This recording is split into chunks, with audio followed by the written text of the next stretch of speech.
eBooks present The Song of Achilles, book by Madeline Miller, Chapter 12.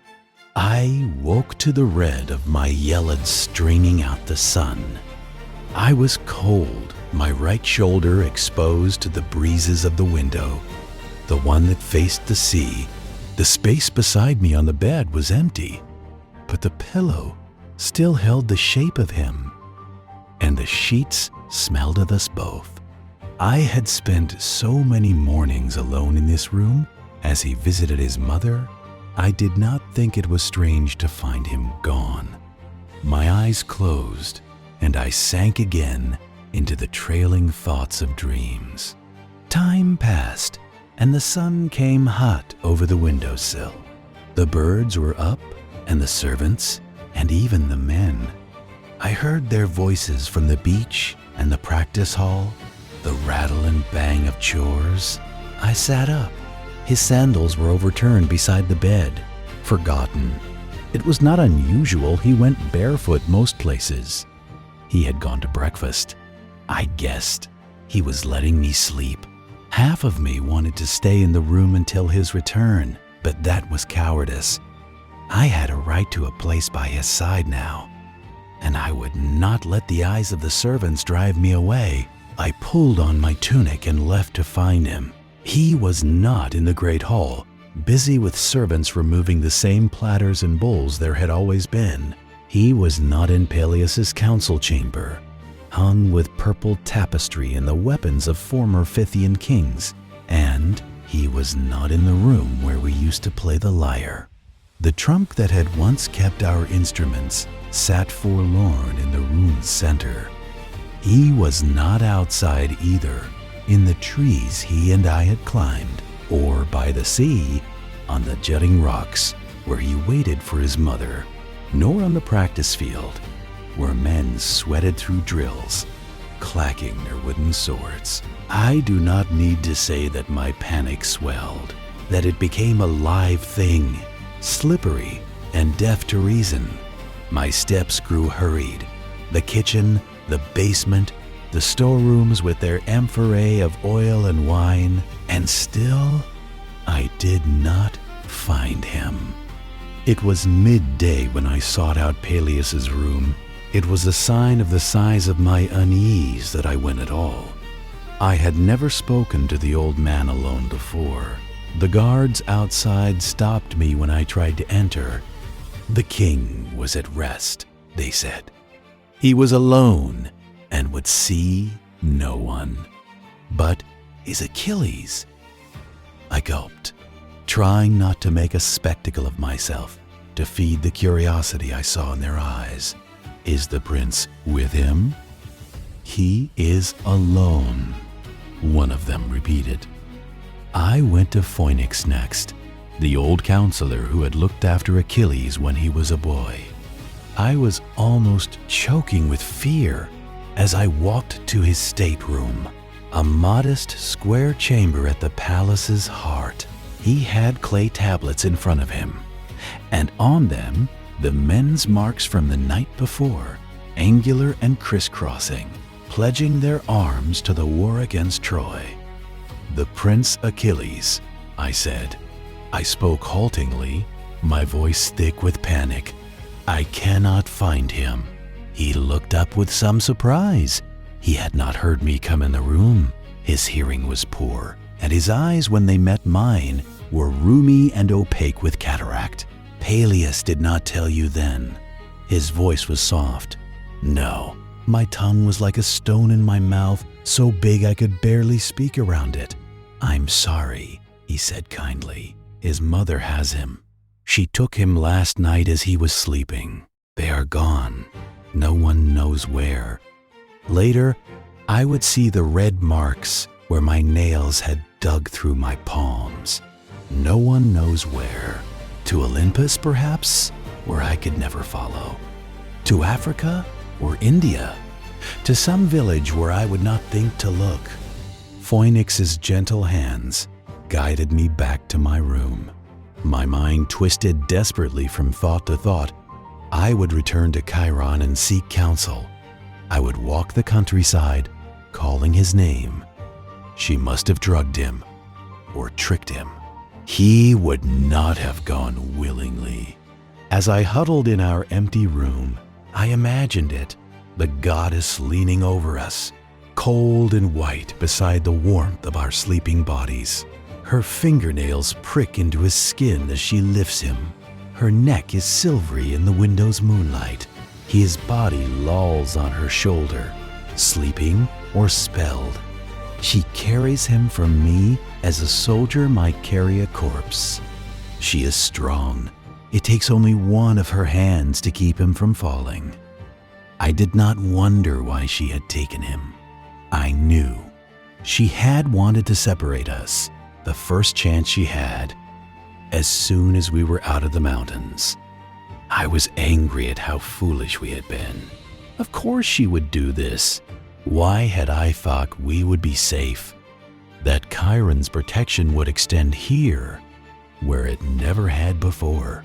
She would take him to the caves of the sea and teach him contempt for mortals. She would feed him with the food of the gods and burn his human blood from his veins. She would shape him into a figure meant to be painted on vases, to be sung of in songs. To fight against Troy, I imagined him in black armor, a dark helmet that left him nothing but eyes, bronze greaves that covered his feet. He stands with a spear in each hand and does not know me. Time folded in on itself, closed over me, buried me. Outside my window, the moon moved through her shapes and came up full again. I slept little and ate less. Grief pinned me to the bed like an anchor. It was only my pricking memory of Chiron that finally drove me forth. You do not give up so easily as you once did. I went to Peleus. I knelt before him on a wool rug, woven bright with purple. He started to speak, but I was too quick for him. One of my hands went to clasp his knees. The other reached upwards to seize his chin with my hand. The pose of supplication. It was a gesture I had seen many times, but had never made myself. I was under his protection now. He was bound to treat me fairly, by the law of the gods.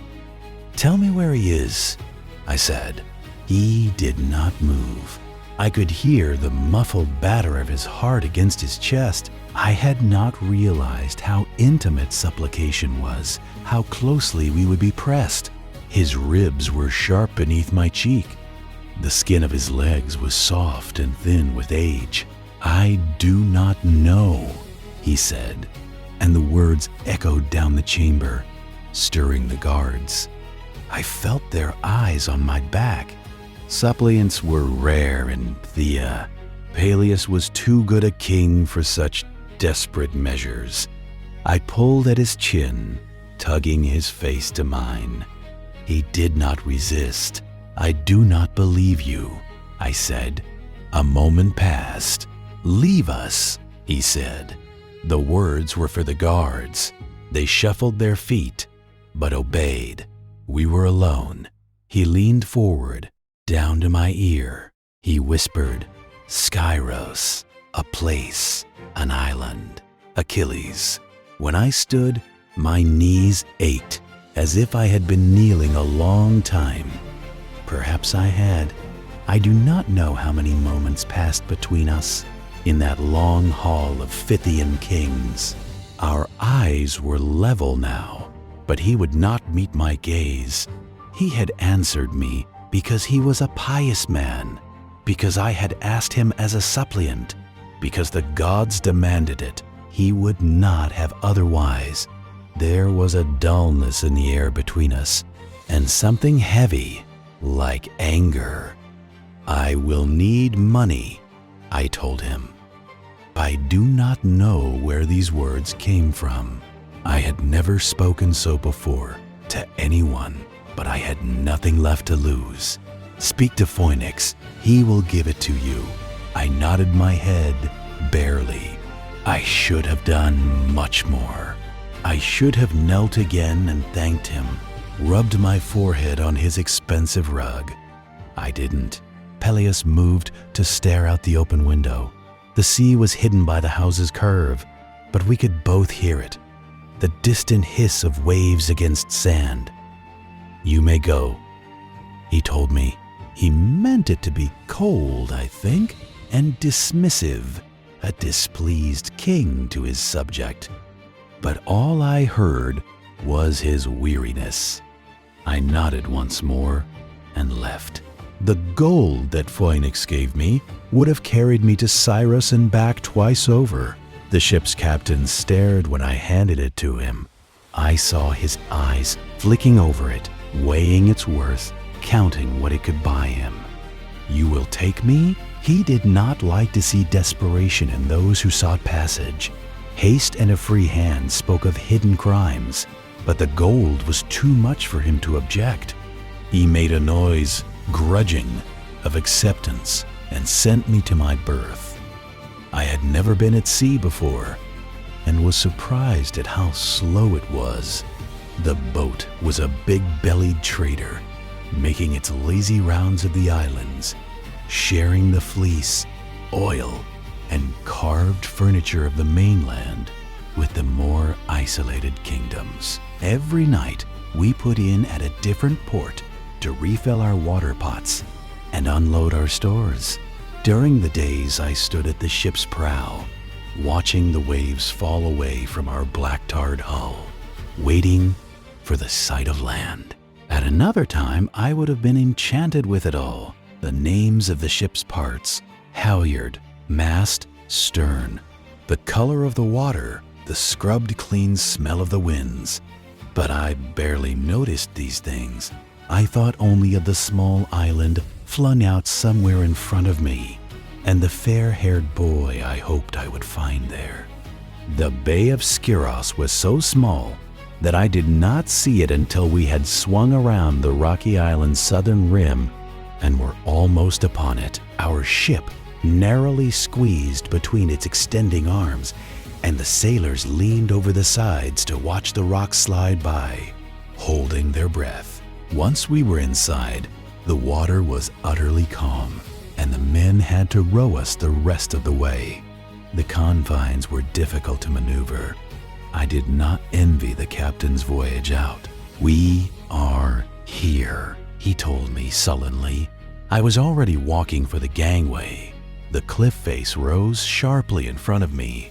There was a path of steps carved into the rock, coiling up to the palace, and I took them. At their top were scrubby trees and goats, and the palace, modest and dull, made half from stone and half from wood. If it had not been the only building in sight, I might not have known it for the king's home. I went to the door and entered. The hall was narrow and dim, the air dingy with the smell of old dinners. At the far end, 2 thrones sat empty. A few guards idled at tables, dicing. They looked up. "Well?" one asked me. "I am here to see King Lycomedes," I said.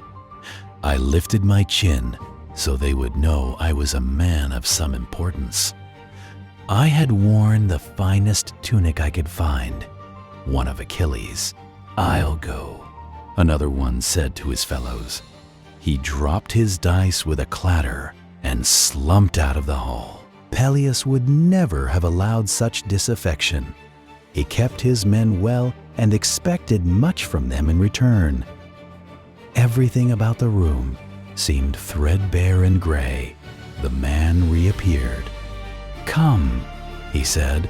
I followed him, and my heart picked up. I had thought long about what I would say. I was ready. "In here," he gestured to an open door, then turned to go back to his dice. I stepped through the doorway. Inside, seated before the wispy remains of a fire, sat a young woman. "I am the Princess Diadamia," she announced. Her voice was bright and almost childishly loud, startling after the dullness of the hall. She had a tipped-up nose and a sharp face, like a fox. She was pretty, and she knew it. I summoned my manners and bowed. "I am a stranger, come for a kindness from your father. Why not a kindness from me?" She smiled, tilting her head. She was surprisingly small. I guessed she would barely be up to my chest if she stood. "My father is old and ill. You may address your petition to me, and I will answer it." She affected a regal pose, carefully positioned so the window lit her from behind. "I am looking for my friend." "Oh?" Her eyebrow lifted. "And who is your friend?" "A young man," I said, carefully. "I see. We do have some of those here." Her tone was playful, full of itself. Her dark hair fell down her back in thick curls.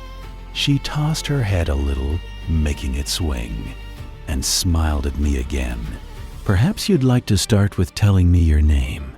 "Chironides," I said. "Son of Chiron." She wrinkled her nose at the name's strangeness. "Chironides. And I am seeking a friend of mine who would have arrived here perhaps a month ago. He is from Phthia." Something flashed in her eyes. Or maybe I imagined it did. "And why do you seek him?" she asked. I thought that her tone was not so light as it had been. "I have a message for him." I wished very much that I had been led to the old and ill king rather than her. Her face was like quicksilver, always racing to something new. She unsettled me. A message." She smiled coyly, tapped her chin with a painted fingertip. "A message for a friend. And why should I tell you if I know this young man or not?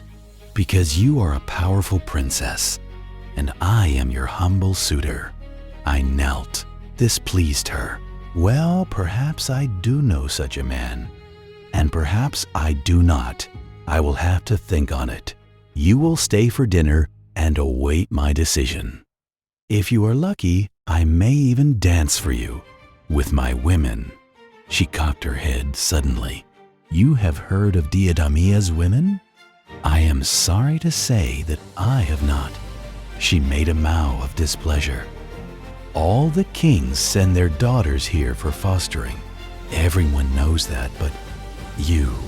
I bowed my head sorrowfully.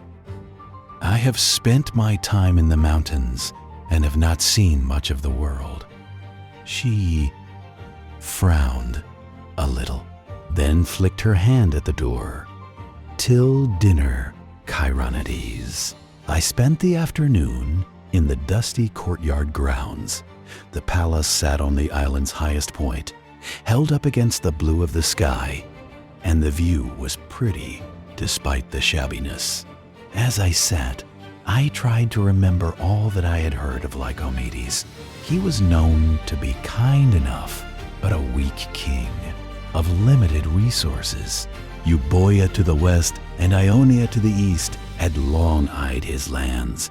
Soon enough, one of them would bring war, despite the inhospitable shoreline. If they heard a woman ruled here, it would be all the sooner. When the sun had set, I returned to the hall. Torches had been lit, but they only seemed to increase the gloom. Diademia, a gold circlet gleaming in her hair, led an old man into the room. He was hunched over and so draped with furs that I could not tell where his body began. She settled him on a throne and gestured grandly to a servant. I stood back among the guards and a few other men whose function was not immediately apparent. Counselors?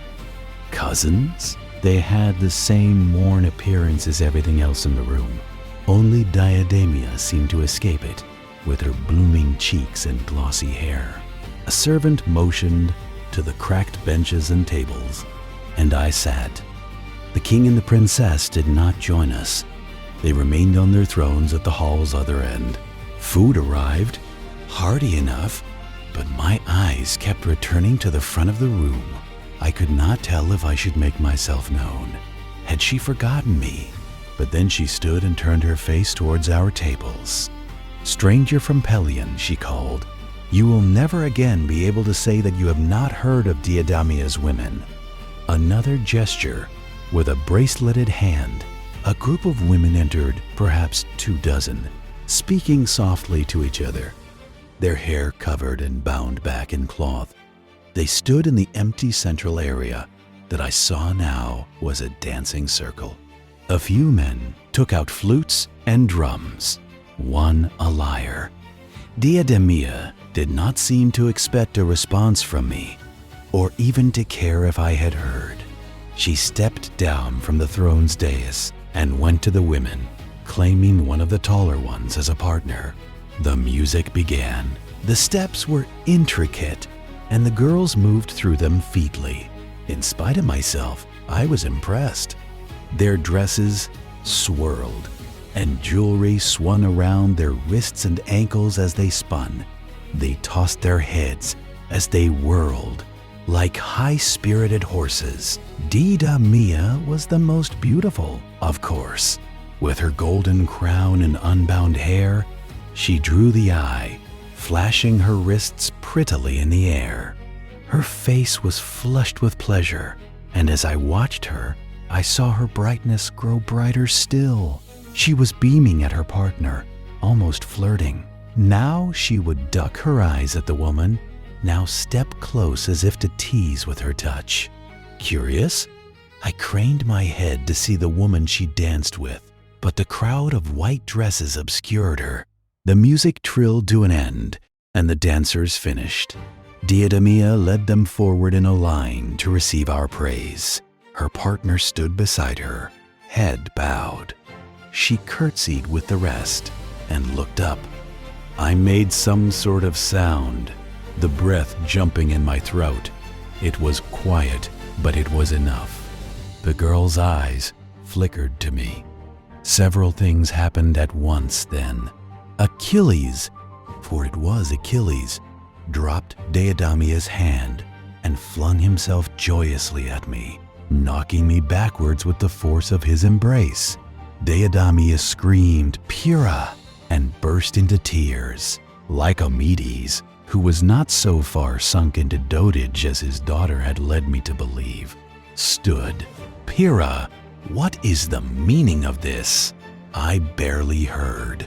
Achilles and I clutched each other, almost incoherent with relief.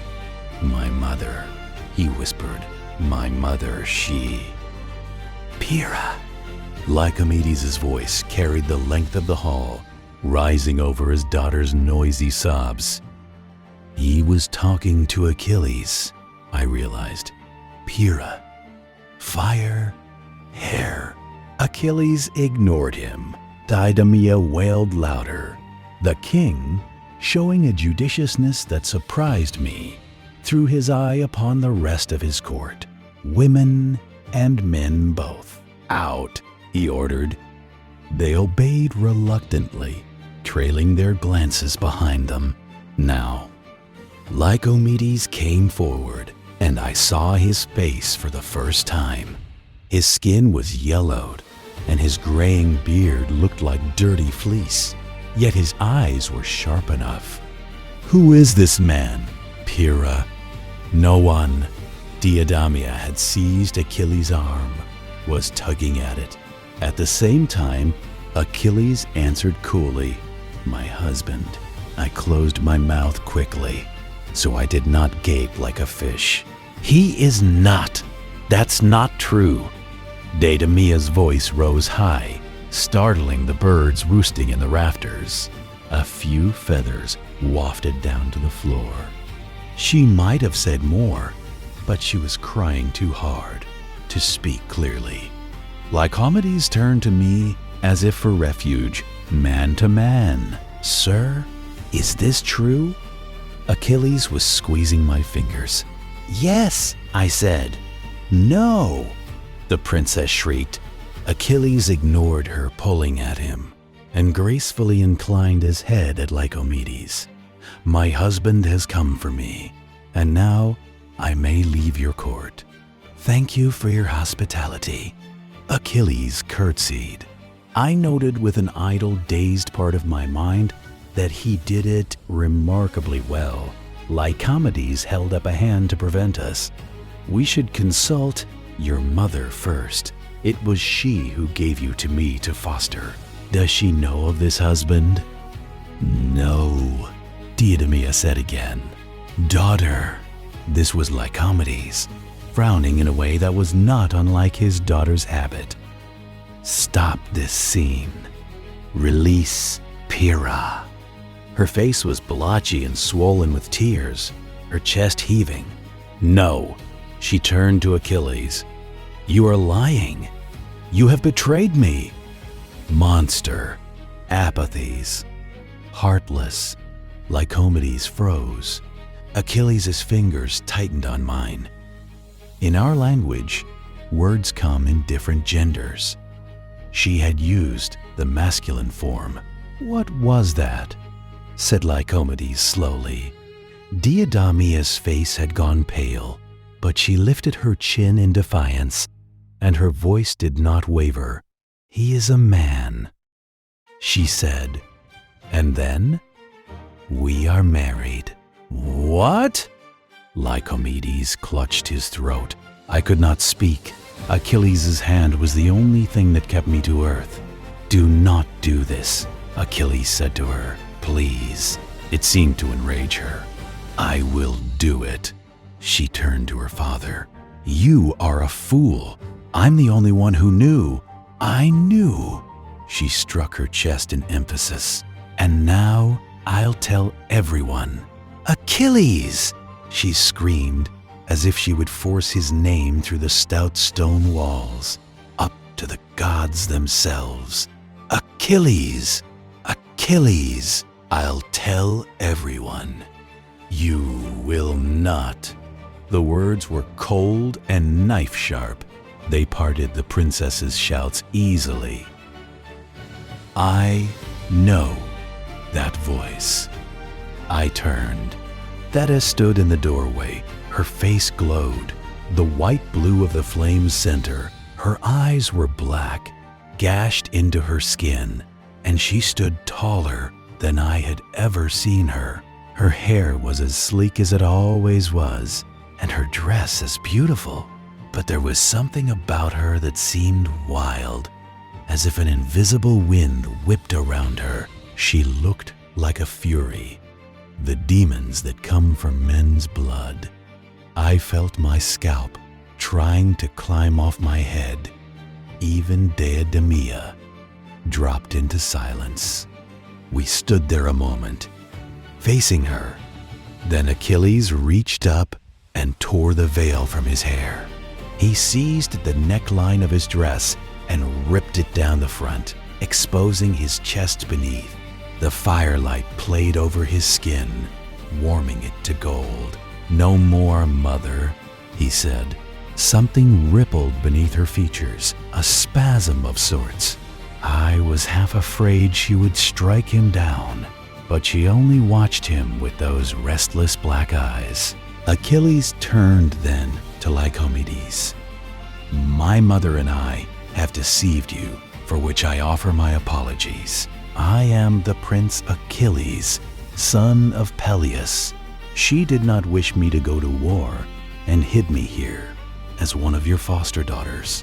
Lycomedes swallowed and did not speak. We will leave now, Achilles said gently.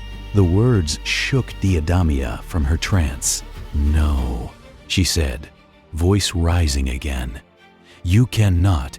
Your mother said the words over us, and we are married. You are my husband. Lycomedes' breath rasped loudly in the chamber. His eyes were for Thetis alone. Is this true? He asked. It is, the goddess answered. Something fell from a long height in my chest. Achilles turned to me, as if he would speak. but his mother was faster.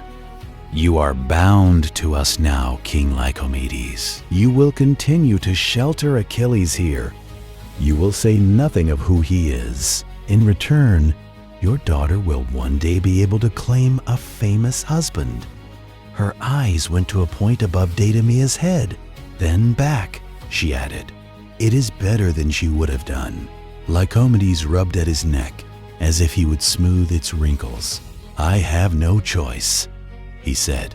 "As you know, what if I will not be silent?" Deidamia's color was high. "You have ruined me, you and your son. I have lain with him as you told me to, and my honor is gone.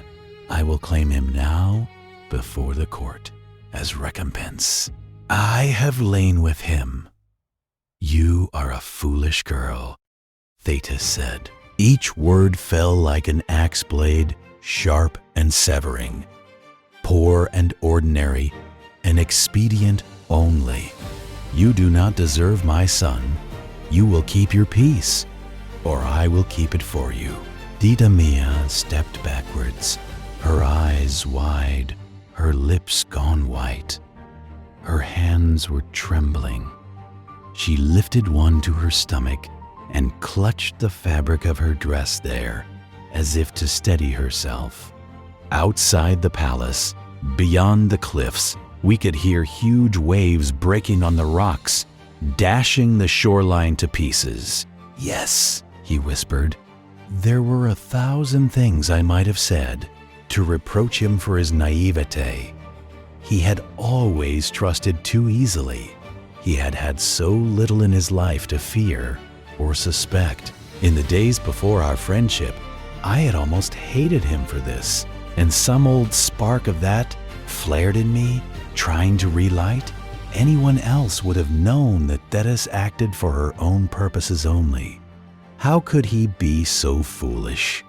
The angry words pricked in my mouth, but when I tried to speak them, I found I could not. His cheeks were flushed with shame, and the skin beneath his eyes was weary. His trust was a part of him, as much as his hands or his miraculous feet, and despite my hurt, I would not wish to see it gone, to see him as uneasy and fearful as the rest of us, for any price. He was watching me closely, reading my face over and over, like a priest searching the auguries for an answer. I could see the slight line in his forehead that meant utmost concentration. Something shifted in me then, like the frozen surface of the Apidanos in spring. I had seen the way he looked at Deidamia, or rather, the way he did not. It was the same way he had looked at the boys in Phthia, blank and unseeing. He had never, not once, looked at me that way. "Forgive me," he said again. "I did not want it. It was not you.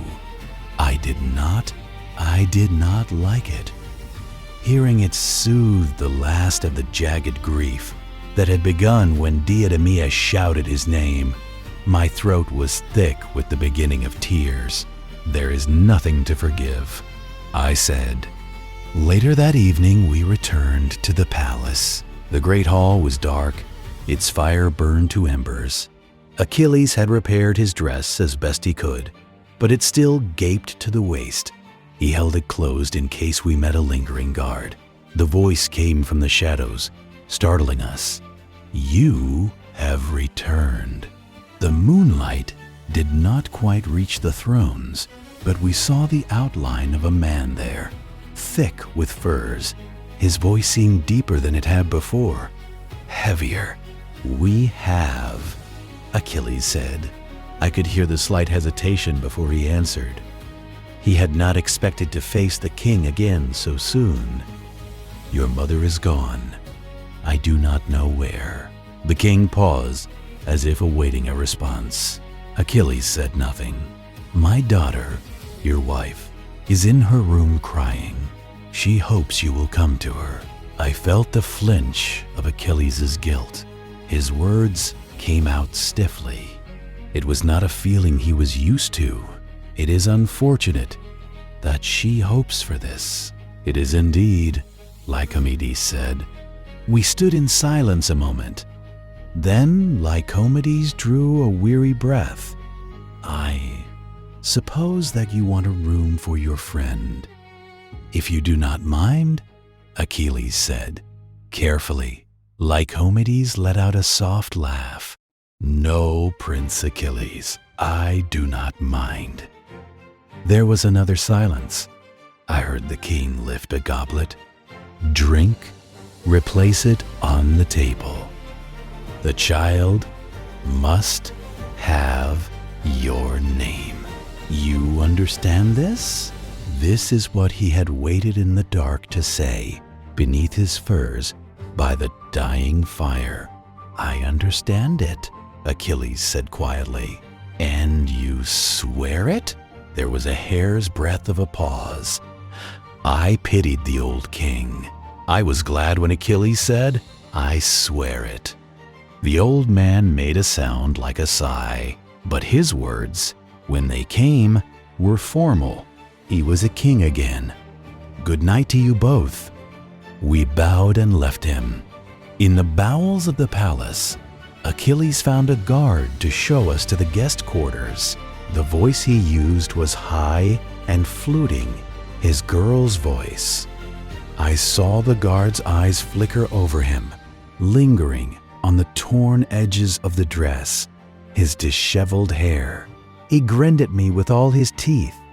"Right away, mistress," he said. "In the stories, the gods have the power to delay the moon's course if they wish, to spin a single night the length of many.